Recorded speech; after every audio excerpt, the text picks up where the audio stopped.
जय श्री राम। देवताओं का शिव पार्वती को सुरत क्रीड़ा से निवृत्त करना तथा उमा देवी का देवताओं और पृथ्वी को श्राप देना। विश्वामित्र जी की बात समाप्त होने पर श्री राम और लक्ष्मण दोनों वीरों ने उनकी कही हुई कथा का अभिनंदन करके मुनिवर विश्वामित्र से इस प्रकार कहा। ब्राह्मण, आपने यह बड़ी उत्तम धर्मयुक्त कथा सुनाई है। अब आप गिरिराज हिमवान की ज्येष्ठ पुत्री गंगा के दिवलोक के तथा मृत्यु मनुष्यलोक के संबंध होने का वृत्तांत विस्तार से सुनाइए, क्योंकि आप विस्तृत वृत्तांत के ज्ञाता हैं। लोक को पवित्र करने वाली गंगा किस कारण से 3 मार्गों में प्रवाहित होती है?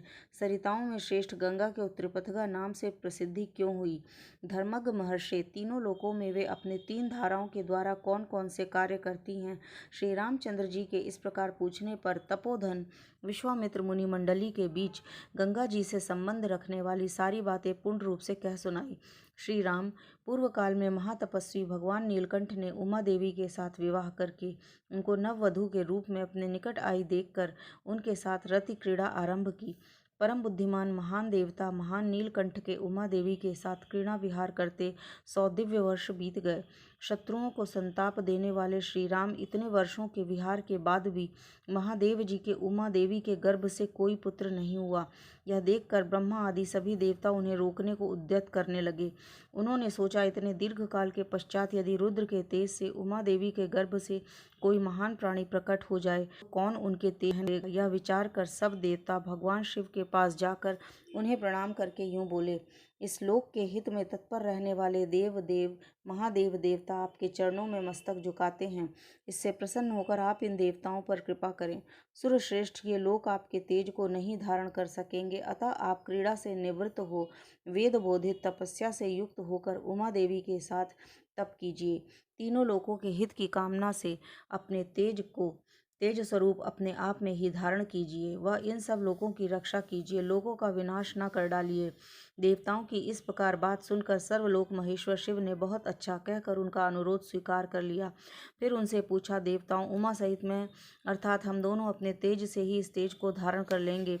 पृथ्वी आदि सभी लोकों के स्वामी शांति लाभ करें, किंतु सुरश्रेष्ठ गण, यदि मेरा यह सर्वोत्तम तेज वीर्य क्षुब्ध होकर अपने स्थान से स्खलित हो जाए तो उसे कौन धारण करेगा, यह बताओ।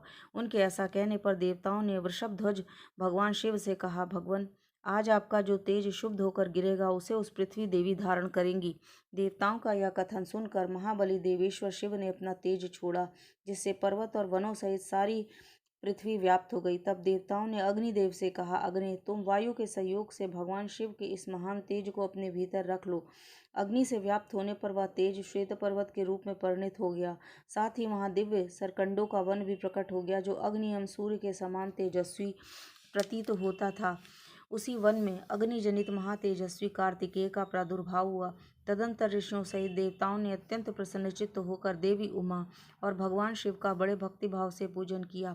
श्री राम, इसके बाद गिरिराज नंदनी उमा के नेत्र क्रोध से लाल हो गए। उन्होंने समस्त देवताओं को रोषपूर्वक शाप दे दिया। वे बोली, देवताओं, मैंने पुत्र प्राप्ति की इच्छा से पति के साथ समागम किया था, परंतु तुमने मुझे रोक दिया, अतः अब तुम लोग भी अपनी पत्नियों से संतान उत्पन्न करने योग्य नहीं रह जाओगे। आज से तुम्हारी पत्नियां संतान उत्पादन नहीं कर सकेंगी और संतानहीन हो जाएंगी। सब देवताओं ने इसे ऐसा कहकर उमा देवी ने पृथ्वी को भी श्राप दिया, भूमि, तेरा एक रूप नहीं रह जाएगा, तू बहुतों की भार्या होगी। खोटी बुद्धि वाली पृथ्वी, तू चाहती थी कि मेरे पुत्र न हो, अतः मेरे क्रोध से कलुषित होकर तू भी पुत्र जनित सुख या प्रसन्नता का अनुभव न कर सकेगी। उन सब देवताओं को उमा देवी के श्राप से पीड़ित देख देवेश्वर भगवान शिव ने उस समय पश्चिम दिशा की ओर प्रस्थान किया। वहां से जाकर हिमालय पर्वत के उत्तर भाग में उसी के शिखर पर उमा देवी के साथ भगवत महेश्वर तप करने लगे। लक्ष्मण सहित श्री राम, या मैंने तुम्हें गिरिराज हिमवान की छोटी पुत्री उमा देवी का वृत्तांत बताया। अब मुझसे गंगा के प्रादुर्भाव की कथा सुनो। जय श्री राम।